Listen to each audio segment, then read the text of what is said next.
नवसाला पावणारी देवी अशी ख्याती पसरलेल्या ठाणे पूर्वेकडील कोपरी येथील चैत्र नवरात्र उत्सवात शुक्रवारी अवघी अवतरली होती. उपमुख्यमंत्री एकनाथ शिंदे यांच्या प्रेमाखातर खास देहू आळंदी येथून 350हून अधिक कीर्तनकार आणि वारकरी मंडळी ठाण्यात आली होती. धर्मवीर आनंद दिघे प्रतिष्ठानच्या वतीने उपस्थित तमाम वारकऱ्यांचे सन्मानपूर्वक आदरातिथ्य करण्यात आले होते. तर वारकऱ्यांनीही आनंदाच्या ह्या सोहळ्यात सहभागी होण्याचा सन्मान दिल्याबद्दल आभार व्यक्त केले. ठाणे पूर्वेतील कोपरीच्या संत तुकाराम महाराज मैदानात राज्याचे लाडके उपमुख्यमंत्री एकनाथ शिंदे यांच्या पुढाकाराने धर्मवीर आनंद दिघे प्रतिष्ठान आयोजित श्री अंबे माताचा चैत्र नवरात्र उत्सव 7 एप्रिलपर्यंत सुरू आहे. दररोज या चैत्र नवरात्र उत्सवाला मान्यवर भेट देत असतात. शुक्रवारी परिवहन मंत्री प्रताप सरनाईक, शिवसेनेचे राम रेपाळे, हेमंत जगदाळे, माजी महापौर मीनाक्षी शिंदे, एकनाथ भोईर, देवगडच्या नगराध्यक्षा स्वाती प्रभू, ठाणे लोकसभा संपर्क प्रमुख मनोज शिंदे, आळंदी येथील ज्येष्ठ कीर्तनकार पांडुरंग घुले महाराज, किशोर महाराज, अक्षय महाराज, संदीप महाराज, मनमोहन महाराज, वैदिक परंपरेचे सदाशिव गुरुजी, बाळासाहेब महाराज आदींनी भेट देऊन देवीचे दर्शन घेतले. यावेळी श्री अंबे माताच्या चरणी लीन होण्यासाठी खास देहू आळंदी आलेले तब्बल 350हून अधिक कीर्तनकार वारकरी शुक्रवारी उत्सवात सहभागी झाले होते. जणू काही कोपरीत अवधी पंढरी उतरल्याचे दिसत होते.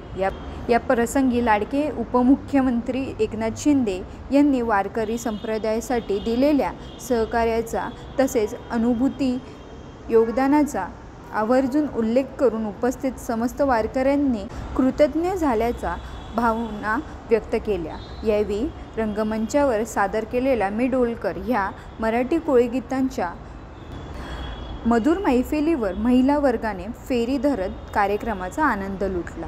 मी या महाराष्ट्राची गरज आहात. हे खरं म्हणजे हे संतांची भूमी, वारकऱ्यांची भूमी आहे. आणि म्हणूनच पंढरपूरला सगळ्यात तीर्थक्षेत्र जे आहे, आपले छत्रपती शिवाजी महाराजांचे गडकोट किल्ले आहे, तीर्थक्षेत्र आहे. या सगळ्यांचा विकास झाला पाहिजे. ही तीर्थक्षेत्र स्वच्छ सुंदर झाली पाहिजे. आपल्या नद्या सगळ्या सुंदर स्वच्छ झाल्या पाहिजे. प्रदूषण मुक्त महाराष्ट्र झाला पाहिजे. यासाठी आपण फक्त सरकार म्हणून नाही, आपल्या सगळ्यांचं योगदान लागणार आहे. लाखो करोडो हात पुढे आले पाहिजे. आणि म्हणून ती ताकद या वारकरी संप्रदायामध्ये आहे हे मला माहीत आहे. आणि म्हणून तुम्ही एकदा ठरवलं की ते बरोबर ठरवता आणि बरोबर करेक्ट कार्यक्रम करून टाकता. जसं 2022 साली मला हलक्यात घेतलं, टांगा पलटी करून टाकला आणि सर्वसामान्यांच्या मनातलं, तुमच्याही मनातलं सरकार स्थापन झालं. सण उत्सव परंपरा सुरू झाल्या. नाही तर सगळं बंद होतं ना. अक्षय महाराज सगळं सुरू झालं. गोविंदा, दहीहंडी, गणपती, नवरात्रोत्सव, दसरा, दिवाळी सगळं बंद होतं. कीर्तन, प्रवचन, मंदिर सगळं बंद होतं. पण आपण सगळं सुरू केलं. आणि म्हणून तुमची खऱ्या अर्थाने एक पिढी घडवणारी ही वारकरी संप्रदाय आहे. देश घडवणारा वारकरी संप्रदाय आहे. आणि म्हणूनच आज समाजाला आपली गरज आहे. आणि म्हणून मी आपल्याला एवढंच सांगतो की काळजी करण्याची आवश्यकता नाही. आणि मी नेहमी सांगतो, वारकरी बांधवांनी कधी चिंता करायची नाही.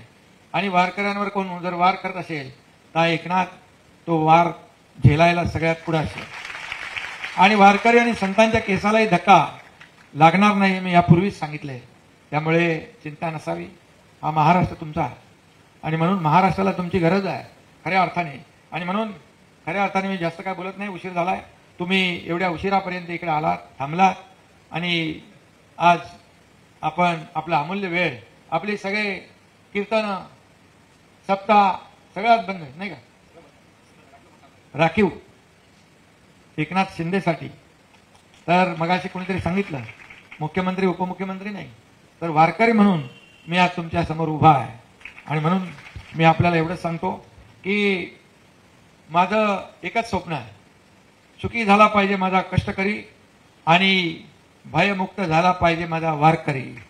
यासाठी जे काही करायचं तर हा तुमचा एकनाथ शिंदे केल्याशिवाय राहणार नाही, ही खात्री आपल्याला देतो. बाकी सगळं आपल्याला माहीत आहे. आणि म्हणून मी जेव्हा मुख्यमंत्री होतो तेव्हा लोक म्हणायचे चीफ मिनिस्टर, मी म्हणायचो सीएम म्हणजे कॉमन मॅन.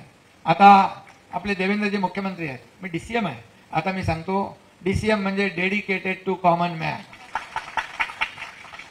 सर्वसामान्य माणसाला समर्पित काम हेच आपलं ध्येय आहे. सर्वसामान्य माणसाची नाळ जी आहे ही तुटता कामा नये.